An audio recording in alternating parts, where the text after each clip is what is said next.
Hall மட்டும் கம்ப்ளீட்டாக dusting பண்ணிட்டேன். மற்ற ரூம்லாம் கொஞ்சம் கொஞ்சமாக பண்ண ஆரம்பிக்கணும். இந்த வாரம் நம்ம வீட்டில் ஃபங்க்ஷன் இருக்கு இல்லையா, அதனால் இங்கே வந்து ஒரு புது வரவு இருக்குது. என்ன அப்படின்னா, அந்த சிவன் சிலை தான்.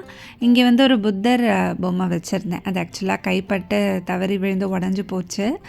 அதுவே எனக்கு கொஞ்சம் மனசு கஷ்டமாக இருந்தது. ரொம்ப நாளாக வச்சுருந்தேன் அந்த புத்தர் சிலை.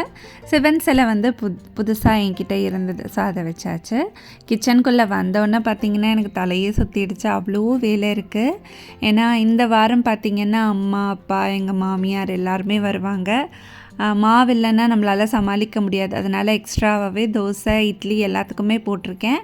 வெந்தய தோசை வந்து வெந்தயம் வந்து ஒரு 3 டேபிள் ஸ்பூன் கிட்ட போட்டு அவல் வந்து தனியாக ஊற போட்டுருவேன்.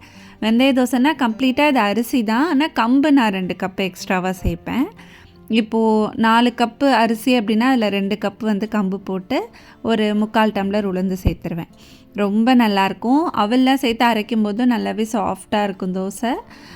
அது வந்து நம்ம அப்படி மூடி வச்சியும் ஊற்றலாம், கிறிஸ்பாக அப்படியே அப்படி திருப்பி போட்டும் வாக்கலாம். அந்த மாதிரி வரைச்சிட்டு கொஞ்சம் பாத்திரம் இருந்தது, அதெல்லாம் தேய்ச்சிட்டு திரும்பி பார்த்தோன்னே டிஃபன் வேலை இருக்குது. சரி, மிச்சம் மீதி ஏதாவது இருக்கா அப்படின்னு பார்க்கும்போது இட்லி, சப்பாத்தி எல்லாமே இருந்துச்சு. சரி, இதை வச்சு ஓட்டிடலாம் இன்றைக்கி டின்னர் அப்படின்னு.